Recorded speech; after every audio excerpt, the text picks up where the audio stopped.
Formula One has always worshipped names, not lap times, not junior titles. Names: Senna, Schumacher, Lauda, Prost, Hill. These surnames don't just represent drivers, they represent eras, mythologies, and impossible expectations. In modern Formula One, a famous last name is both a golden key and a loaded gun. It opens doors that remain permanently shut for others, but it also ensures that failure is louder, harsher, and far less forgivable. As we stand on the edge of the 2026 season, an era reset defined by new engines, new manufacturers, and a reshuffled power structure, the next generation of racing dynasties has reached a breaking point. Some of these heirs are finally stepping out of the shadow. Others are being quietly discarded by the same systems that once sold them hope. Because in Formula One, you don't just race 20 drivers. You race history, and history is merciless. The curse of the name. A famous surname in motorsport carries a strange economic gravity. It attracts sponsors before results. It earns junior seats before proof. It buys patience in a system that rarely offers any. But that same name becomes a permanent comparison tool. Every lap is judged not on merit, but on resemblance. Not, was he fast, but, was he as fast as his father? That is the curse. By 2026, this curse has fully matured. The sport is no longer romantic about lineage. Teams are corporations. Data is king. Sentimentality is a liability. The last name might get you in, but it will not keep you safe.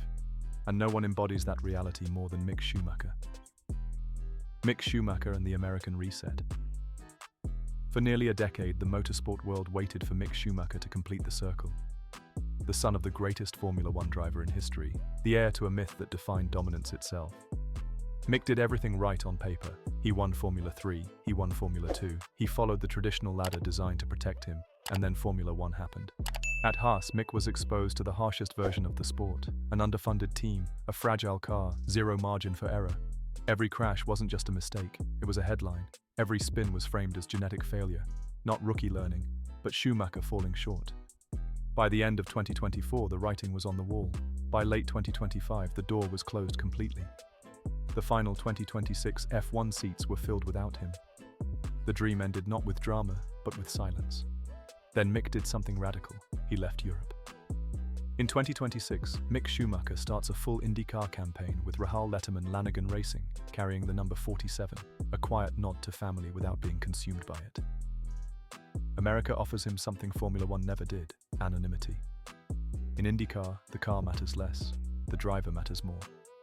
There are no dynasties here, only survival. This isn't a downgrade, it's a liberation. For the first time since karting, Mick Schumacher is no longer racing ghosts, he's racing drivers, and that may be the most important move of his entire career. The Wurz dynasty and the Eastern strategy. If Mick Schumacher represents escape, the Wurz family represents control. AIX Wurz didn't just survive Formula One, he mastered the politics that destroy most careers. That understanding shaped how he built his son's futures. No emotion, no sentimentality, just positioning. Charlie Wurz's 2026 move shocked the European paddock. Instead of fighting for a midfield Formula 2 seat with inflated budgets and diminishing visibility, he went east. Super Formula, Japan, Toyota Power, Team Go. It's a calculated gamble. Super Formula cars are faster than Formula 2. The racing is brutal, the culture is unforgiving, but Japan offers something Europe no longer does: respect for development. AIX Wurz is a legend there, that matters. While Charlie takes on the highest level of single-seater racing outside F1, his younger brother Oscar Wurz enters Super Formula Lights with Toms, one of the most prestigious teams in the country. This isn't coincidence. It's a pipeline, a long-term plan designed to bypass Europe's financial choke points. The Wurz strategy isn't about headlines, it's about leverage. And by 2027, don't be surprised if an F1 team comes knocking, not because of the name, but because of the resume built far from the noise. Brando Badua and the Academy trap. For every dynasty that escapes, another is devoured. Brando Badua looked protected, the son of Ferrari stalwart Luca Badua, a McLaren Jr, branded, marketable, safe, until he wasn't. In late 2025, McLaren cut him loose without ceremony. No scandal, no explanation, just a data-driven decision. The numbers didn't justify the investment. This is the modern academy system at its most brutal. Once designed to nurture talent, it has become a venture capital model. High risk, high turnover, zero sentiment. In 2026, Brando enters Formula 3 with Rodin Motorsport as a full independent, no factory backing, no safety net, just raw performance. If he wins, he becomes the ultimate redemption story, a driver who escaped the academy machine and survived. If he fails, he becomes another cautionary tale, proof that even legacy names are disposable when spreadsheets turn red. This is Formula One now. Princes are exiled quietly, the Fittipaldi revival. If there is one name that still carries mystique without exhaustion, it's Fittipaldi. Emerson Fittipaldi won his last Formula One title half a century ago. Yet in Brazil, the name remains sacred, and in 2026, that legacy finds new momentum through Emmo Fittipaldi Jr. At just 18 years old, Emmo Jr. jumps directly into FIA Formula 2 with AIX Racing.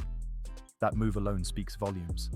Teams do not take teenagers lightly at this level unless the data is undeniable. He is fast, aggressive, and most importantly, adaptable. Unlike others, Emmo Jr. doesn't carry the weight of a tragic or controversial legacy. He carries triumph, and that matters psychologically. Expectations in Brazil are enormous, but they are hopeful, not accusatory. If Emmo Jr. contends for the F2 title in 2026, the path to a 2027 F1 seat is real, not theoretical, real. Among all the sons of legends, he may be the most dangerous because his timing is perfect. The broken paths, Freddie Hunt and the choice to walk away. For every survivor, there are those who choose another road. Freddie Hunt carried his father's name before he ever carried expectation. The son of 1976 world champion James Hunt, he entered motorsport with speed, confidence, and a legacy too loud to escape. Fans were curious. The paddock watched closely, but the modern Formula One ladder wasn't built for personalities, or for comparisons to a myth from another era.